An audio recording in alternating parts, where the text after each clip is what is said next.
ಎಲ್ರಿಗೂ ನಮಸ್ಕಾರ ಸ್ನೇಹಿತರೆ, ಅಡುಗೆ ಚಾನಲ್ಗೆ ಸ್ವಾಗತ. ಇವತ್ತು ರುಚಿಯಾದಂತಹ ಅವರೆಕಾಳು ಉಪ್ಪಿಟ್ಟನ್ನು ಹೇಗೆ ಮಾಡೋದು ಅಂತ ತೋರಿಸ್ಕೊಡ್ತೀನಿ. ತುಂಬ ಚೆನ್ನಾಗಿ ಉದುರುದ್ರಾಗಿ ಅಡುಗೆಯವ್ರು ಮಾಡಿದಷ್ಟೇ ರುಚಿಯಾಗಿ ಮನೇಲಿ ಮಾಡ್ಕೋಬೋದು. ಬನ್ನಿ ನೋಡೋಣಂತೆ. ಇದಕ್ಕೆ ಯಾವ್ಯಾವ ಪದಾರ್ಥವನ್ನು ಎಷ್ಟೆಷ್ಟು ಅಳತೆಯಲ್ಲಿ ಹಾಕಬೇಕು ಅಂತ ತೋರಿಸ್ತೀನಿ. ಈಗ ಒಂದು ಕಡೆ ನಾನು ಅವರೆಕಾಳನ್ನು ಬೇಯೋದಕ್ಕೆ ಇಟ್ಟಿದ್ದೀನಿ. ನೀರು ಹಾಕಿಬಿಟ್ಟು ಅವರೆಕಾಳನ್ನು ಸ್ವಲ್ಪ ಬೇಯಿಸ್ಕೊಂಬಿಡೋಣ. ಆವಾಗ ನಮಗೆ ಉಪ್ಪಿಟ್ಟು ತುಂಬ ಬೇಗ ಆಗುತ್ತೆ. ಒಂದು ಕಡೆ ನಾನು ಬಾಣಲಿ ಇಟ್ಟಿದ್ದೀನಿ, ಅದಕ್ಕೆ 1 ಚಮಚ ಆಗಷ್ಟು ಎಣ್ಣೆಯನ್ನು ಹಾಕಿದ್ದೀನಿ. ಈಗ ನಾವು ರವೆಯನ್ನು ಹುರ್ಕೊಳ್ಳೋಣಂತೆ. ನಾನಿಲ್ಲಿ ಬನ್ಸಿ ರವೆ ತೊಗೊಂಡಿದ್ದೀನಿ. 1.5 ಲೋಟ ಆಗಷ್ಟು ಬನ್ಸಿ ರವೆಯನ್ನು ಹಾಕ್ತಾಯಿದ್ದೀನಿ. ನೀವು ಕಪ್ಪು ಮೆಜರ್ಮೆಂಟಲ್ಲೂ ಸಹ ಹಾಕೋಬೋದು. 1.5 ಕಪ್ಪು, 1 ಕಪ್ಪು, ನಿಮ್ಮ ಮನೇಲಿ ಎಷ್ಟು ಜನ ಇದ್ದಾರೋ ನೋಡ್ಕೊಂಡು ಮಾಡ್ಕೊಳ್ಳಿ. ಇದು ಒಂದು 4-5 ಜನಕ್ಕೆ ತಿಂಡಿಗೆ ಆಗುತ್ತೆ, ಅಷ್ಟು ಮಾಡ್ತಾಯಿದ್ದೀನಿ. ಈಗ ನಾನು ಬನ್ಸಿ ರವೆಯನ್ನು ಎಣ್ಣೆಯಲ್ಲಿ ಚೆನ್ನಾಗಿ ಹುರಿತಾ ಇದ್ದೀನಿ. ರವೆಯನ್ನು ಚೆನ್ನಾಗಿ ಹುರ್ಕೋಬೇಕು, ಘಮ್ ಅಂತ ಪರಿಮಳ ಬರೋ ತನಕನೂ ರವೆಯನ್ನು ಹುರ್ಕೋಬೇಕು. ಈಗ ಯಾವ್ಯಾವ ತರಕಾರಿಗಳನ್ನು ಹಾಕ್ತಾಯಿದ್ದೀನಿ ಅಂತ ತೋರಿಸ್ತೀನಿ. ಹಸಿಮೆಣಸಿನ್ಕಾಯಿ ಹೆಚ್ಚಿಟ್ಕೊಂಡಿದ್ದೀನಿ, ಒಂದು 4-5, ಮತ್ತು ಕರಿಬೇವಿನ ಸೊಪ್ಪು, ಹಾಗೆ ಸಣ್ಣದಾಗಿ ಶುಂಠಿಯನ್ನು ಹೆಚ್ಚಿ ಇಟ್ಕೊಂಡಿದ್ದೀನಿ 1 ಇಂಚ್ ಆಗಷ್ಟು, ಮತ್ತು ಅರ್ಧ ಟೊಮೆಟೊ ತೊಗೊಂಡಿದ್ದೀನಿ, ಅರ್ಧ ನಿಂಬೆಹಣ್ಣು ತೊಗೊಂಡಿದ್ದೀನಿ. ನೀವು ಬರೀ ನಿಂಬೆಹಣ್ಣು ಹಾಕೋದಿದ್ರೆ ಟೊಮೆಟೊ ಸ್ಕಿಪ್ ಮಾಡ್ಕೊಳ್ಳಿ, ಇಲ್ಲ ಟೊಮೆಟೊ ಹಾಕೋದಿದ್ರೆ ಸ್ವಲ್ಪ ನಿಂಬೆಹಣ್ಣು ಹಾಕಿದರೆ ಚೆನ್ನಾಗಿರುತ್ತೆ. ಮತ್ತು ಒಂದು ದೊಡ್ಡದು ಅರ್ಧ ಆಲೂಗಡ್ಡೆ, ಒಂದು ಅರ್ಧ ಕ್ಯಾಪ್ಸಿಕಮ್ಮು, ಕಾಯಿ ತುರಿ, ಕೊತ್ತಂಬರಿ ಸೊಪ್ಪು, ಇದಿಷ್ಟು ಹಾಕ್ತಾಯಿದ್ದೀನಿ. ಆಲೂಗಡ್ಡೆ ಹಾಕೋದ್ರಿಂದ ಉಪ್ಪಿಟ್ಟು ತುಂಬ ರುಚಿಯಾಗಿರುತ್ತೆ. ಕ್ಯಾಪ್ಸಿಕಮ್ಮು ಸಹ ಅಷ್ಟೇ ತುಂಬ ಚೆನ್ನಾಗಿರುತ್ತೆ. ಈ ಮದುವೆ ಮನೆಗಳಲ್ಲಿ ಅಥವಾ ಏನಾದರೂ ಫಂಕ್ಷನ್ಗಳಲ್ಲಿ ಅಡುಗೆಯವ್ರು ಮಾಡಿರ್ತಾರಲ್ವ, ಎಷ್ಟು ಟೇಸ್ಟ್ ಇರುತ್ತೆ. ಅದೇ ಥರನೇ ಉದುರುದ್ರಾಗಿ ತುಂಬ ಚೆನ್ನಾಗಿ ಬರುತ್ತೆ. ಈ ಥರ ಟ್ರೈ ಮಾಡಿರಿ ಸ್ನೇಹಿತರೆ. ಒಂದು ಕಡೆ ನೀರು ಕುದಿಯೋದಕ್ಕೆ ಇಟ್ಟಿದ್ದೀನಿ, ಆಮೇಲೆ ನಿಮಗೆ ಮೆಜರ್ಮೆಂಟು ಹೇಳ್ತೀನಂತೆ. ಈಗ ಒಂದು ಬಾಣಲಿಯಲ್ಲಿ ಎಣ್ಣೆ ಹಾಕಿಬಿಟ್ಟು ಒಗ್ಗರಣೆಯನ್ನು ಮಾಡ್ಕೊಳ್ಳೋಣ. ಸಾಸಿವೆ, ಜೀರಿಗೆ, ಕಡಲೆಬೇಳೆ, ಉದ್ದಿನಬೇಳೆ ಸ್ವಲ್ಪ ಜಾಸ್ತಿ ಹಾಕಿ ಒಗ್ಗರಣೆ ಮಾಡ್ಕೋಬೇಕು. ಉಪ್ಪಿಟ್ಟಿಗೆ ಇದು ಒಳ್ಳೆಯ ರುಚಿ ಕೊಡುತ್ತೆ ನಮಗೆ. ನೋಡಿರಿ, ಈ ಥರ ಒಗ್ಗರಣೆ ರೆಡಿ ಮಾಡ್ಕೊಳ್ಳೋಣ. ನೀರು ಒಂದು ಕಡೆ ಯಾಕೆ ಬಿಸಿಗಿಟ್ಟಿದ್ದೀನಿ ಅಂತಂದರೆ ಬೇಗನೆ ಉಪ್ಪಿಟ್ಟು ರೆಡಿ ಆಗುತ್ತೆ. ಈ ಥರ ಉಪ್ಪಿಟ್ಟು ಮಾಡೋವಾಗ ನಾವು ಒಂದು ಸೈಡಲ್ಲಿ ನೀರು ಮರಳಿಸೋದಕ್ಕೆ ಇಟ್ಕೊಂಡ್ಬಿಡಬೇಕು. ಈಗ ಸ್ವಲ್ಪ ಕಡಲೆಬೇಳೆ, ಉದ್ದಿನಬೇಳೆ ಎಲ್ಲ ಚೆನ್ನಾಗಿ ಕಂದು ಬಣ್ಣ ಬರಲಿ, ಆವಾಗ ಕ್ರಿಸ್ಪಿನೆಸ್ ಚೆನ್ನಾಗಿರುತ್ತೆ. ಈಗ ಮೊದಲಿಗೆ ಕರಿಬೇವಿನ ಸೊಪ್ಪನ್ನು ಹಾಕ್ತಾಯಿದ್ದೀನಿ, ಆಮೇಲೆ ಹಸಿಮೆಣಸಿನ್ಕಾಯಿ, ಶುಂಠಿ ಇದನ್ನೆಲ್ಲ ಹಾಕ್ಕೊಂಡು ಸ್ವಲ್ಪ ಫ್ರೈ ಮಾಡ್ಕೊಳ್ಳೋಣಂತೆ. ಮತ್ತು ಶುಂಠಿನೂ ಅಷ್ಟೇ ಸ್ವಲ್ಪ ಘಮ ಬರುತ್ತೆ ಎಣ್ಣೆಯಲ್ಲಿ ಹಾಕಿ ಫ್ರೈ ಮಾಡೋದ್ರಿಂದ. ಶುಂಠಿ ಹಾಕಿದ್ರೆ ಉಪ್ಪಿಟ್ಟು ತುಂಬ ಫ್ಲೇವರ್ ಆಗಿರುತ್ತೆ ಮತ್ತು ರುಚಿನೂ ಅಷ್ಟೇ ಚೆನ್ನಾಗಿರುತ್ತೆ, ಘಮ್ ಅಂತ ಇರುತ್ತೆ.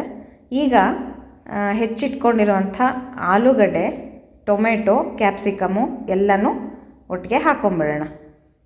ಇದನ್ನೆಲ್ಲ ಒಂದು ಸಲ ಚೆನ್ನಾಗಿ ಎಣ್ಣೆಯಲ್ಲಿ ಬಾಡಿಸ್ಕೊಳ್ಳೋಣಂತೆ. ಸ್ವಲ್ಪ ಟೊಮೆಟೊ ಮೆತ್ತಗಾಗುತ್ತೆ, ಆಲೂಗಡ್ಡೆನೂ ಸಹ ಎಣ್ಣೆಯಲ್ಲಿ ಬೇಗನೆ ಬಾಡುತ್ತೆ ಸ್ನೇಹಿತರೆ. ಅದಕ್ಕೆ ನೀರು ಹಾಕಬೇಕು ಅಂತ ಏನಿಲ್ಲ. ನಾನಿಲ್ಲಿ ಒಂದು ದೊಡ್ಡದು ಆಲೂಗಡ್ಡೆಯಲ್ಲಿ ಅರ್ಧ ಅಷ್ಟೇ ತೊಗೊಂಡಿದ್ದೀನಿ. ನೀವು 1 ಆಲೂಗಡ್ಡೆ ಸಹ ಹಾಕ್ಕೋಬೋದು ಚಿಕ್ಕದಾಗಿದ್ದರೆ.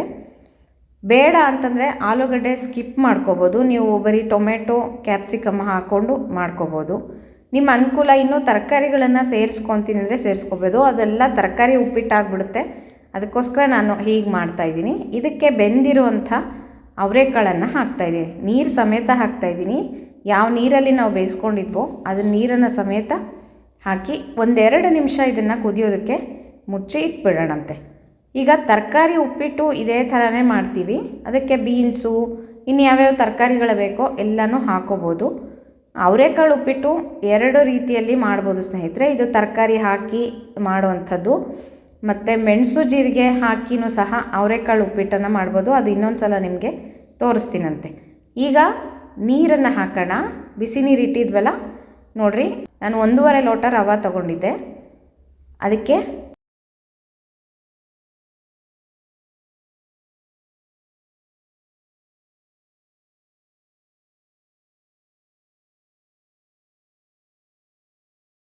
ಮೂರು ಮುಕ್ಕಾಲು ಅಥವಾ 4 ಲೋಟ ಆಗಷ್ಟು ನೀರನ್ನು ಹಾಕ್ತಾಯಿದ್ದೀನಿ. ನೀವು 4 ಲೋಟ, 1.5 ಲೋಟಕ್ಕೆ 4 ಲೋಟ ನೀರನ್ನು ಹಾಕಿದ್ರೆ ಸಾಕು.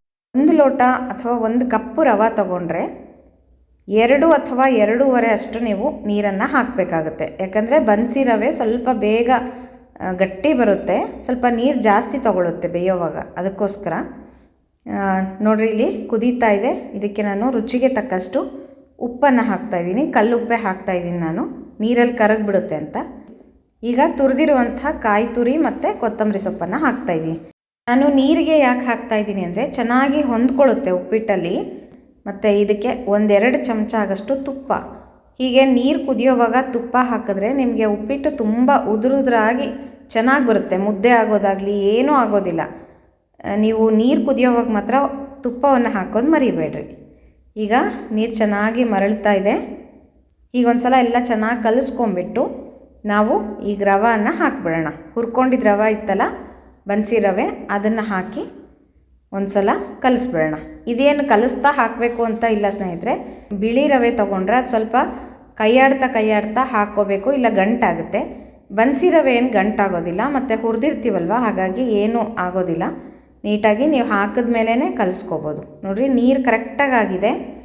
ನೋಡಿರಿ ಇಷ್ಟು ನೀರನ್ನು ಹಾಕ್ಕೊಂಡ್ರೆ ಸಾಕಾಗುತ್ತೆ. ಅದು ಚೆನ್ನಾಗಿ ಕುದಿಬೇಕು, ರವೆ ಚೆನ್ನಾಗಿ ಬೇಯಬೇಕು ನೀರಲ್ಲಿ. ಈಗ ಚೆನ್ನಾಗಿ ಕಲಿಸ್ಬಿಟ್ಟು ಒಂದು ಸಲ ಈಗ ಇದನ್ನು ಮುಚ್ಚಿಟ್ಬಿಡೋಣ. ಚೆನ್ನಾಗಿ ಬೆಂದು ಅದು ಒಂದು ಹದಕ್ಕೆ ಬರುತ್ತೆ, ತೋರಿಸ್ತೀನಿ ನಿಮಗೆ. ನೋಡಿರಿ ನೀರೆಲ್ಲ ಎಷ್ಟು ಕಡಿಮೆ ಆಗಿದೆ ಅಂತ. ರವೆ ಎಲ್ಲ ಚೆನ್ನಾಗಿ ಬೆಂದು ನೀರೆಲ್ಲ ಹೀರ್ಕೊಂಡಿದೆ ನೋಡಿರಿ. ನೀವು ಉಪ್ಪಿಟ್ಟು ಮಾಡೋದಾದರೆ ಇಂಡಾಲಿಯಂ ಬಾಣಲಿಯಲ್ಲಿ ಮಾಡಿರಿ, ತುಂಬ ಚೆನ್ನಾಗಿ ಬರುತ್ತೆ. ಸ್ವಲ್ಪ ದಪ್ಪ ಇರಬೇಕು ಬಾಣಲಿ, ತುಂಬ ಚೆನ್ನಾಗಿ ಬರುತ್ತೆ. ಉಪ್ಪಿಟ್ಟು ಮಾಡೋದಕ್ಕೆ ಇಂಥ ಬಾಣಲಿಗಳನ್ನೇ ತೊಗೋಬೇಕು ಅಂತ ಅನಿಸುತ್ತೆ. ನೀವು ನಾನ್ ಸ್ಟಿಕ್ಕಲ್ಲಿ ಅದರಲ್ಲೆಲ್ಲ ಮಾಡಿದ್ರೆ ಚೆನ್ನಾಗಿ ಬರೋದಿಲ್ಲ. ನೋಡಿರಿ ಇದನ್ನು ಇನ್ನೂ 1-2 ನಿಮಿಷ ಮುಚ್ಚಿಡೋಣಂತೆ. ಚೆನ್ನಾಗಿ ಹೂವಿನ ಥರ ಆಗುತ್ತೆ ಉಪ್ಪಿಟ್ಟು. ತೋರಿಸ್ತೀನಿ ನಿಮಗೆ ಎಷ್ಟು ಸಾಫ್ಟಾಗಿ ತುಂಬ ಚೆನ್ನಾಗಾಗುತ್ತೆ. ತುಂಬ ಉದುರಾಗೂ ಇರೋದಿಲ್ಲ, ತುಂಬ ನೀರಾಗೂ ಇರೋದಿಲ್ಲ ಉಪ್ಪಿಟ್ಟು. ಸೇಮ್ ಅಡುಗೆಯವ್ರು ಮಾಡಿದ ಥರನೇ ಉಪ್ಪಿಟ್ಟು ರೆಡಿ ಆಗುತ್ತೆ. ನೀವು ಕೋಸು ಉಪ್ಪಿಟ್ಟು ಸಹ ಇದೇ ಥರ ಮಾಡ್ಕೋಬೋದು. ನೋಡಿರಿ ಎಷ್ಟು ಚೆನ್ನಾಗಾಗಿದೆ.